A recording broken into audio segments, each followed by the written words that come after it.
అండి, నమస్తే. Welcome to Nirmala's home kitchen. ఈ రోజు మన వీడియోలో చాలా మంది ఇష్టంగా తినే పానీపూరిని ఇంట్లోనే సింపుల్ గా ఎలా తయారు చేసుకోవాలో చూసేద్దాము. ముందుగా ఇలా ఒక గిన్నెలో 2 కప్పుల బొంబాయి రవ్వని తీసుకోవాలి. దీనినే ఉప్మా రవ్వ అని కూడా అంటారు. 2 కప్పుల బొంబాయి రవ్వ తీసుకుంటే 1 కప్పు గోధుమ పిండిని తీసుకోవాలి. మనం ఇక్కడ పానీపూరీలని హెల్దీగా చేసుకోవడం కోసం గోధుమ పిండిని వేస్తున్నాము.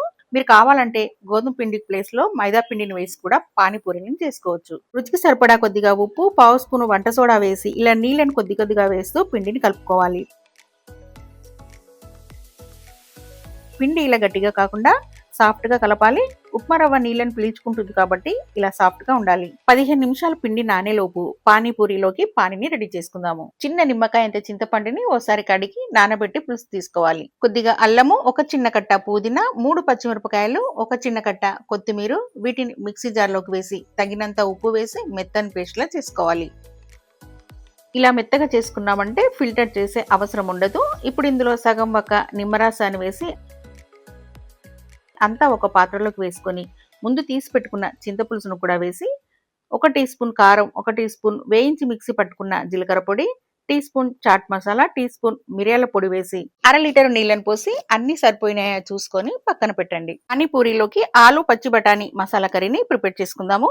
దీనికి ముందుగా ఒక 3 ఆలుగడ్డలని కడిగి మెత్తగా ఉడికించుకోవాలి. అలాగే పచ్చి బఠానీలను కూడా ఇలా ఒలిచి ఉడికించి తీసుకోవాలి. ఇలా ఉడికించుకున్న ఆలుని మెత్తగా చేసి ఉడికించుకున్న పచ్చి బఠానీలను కూడా వేసి అంతా బాగా మిక్స్ చేసుకొని 1 టీ స్పూన్ కారం, పావు టీ స్పూన్ జీలకర్ర పొడిని, పావు టీ స్పూన్ మిరియాల పొడిని, 1 స్పూన్ చాట్ మసాలాని, 1/2 టీ స్పూన్ ధనియాల పొడిని, సరిపడా ఉప్పుని, చిన్నగా కట్ చేసుకున్న ఉల్లిపాయ ముక్కలను వేసి కొద్దిగా కొత్తిమీరను వేసి ఇలా కలుపుకున్నామంటే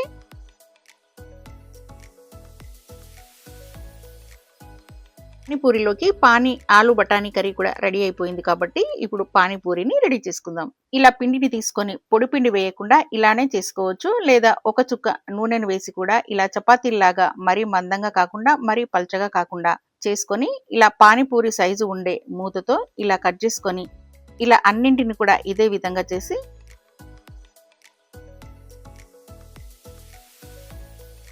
ఒక ప్లేట్లోకి వేసి తడి ఆరిపోకుండా చూసుకోవాలి. లేదంటే పొంగకుండా వస్తాయి. ఇప్పుడు స్టవ్ పైన కడాయిని పెట్టి నూనె వేసి వేడి చేసుకోవాలి. ఆ నూనె వేడయ్యాక పానీపూరీలను వేసి ఫ్రై చేసుకోవాలి.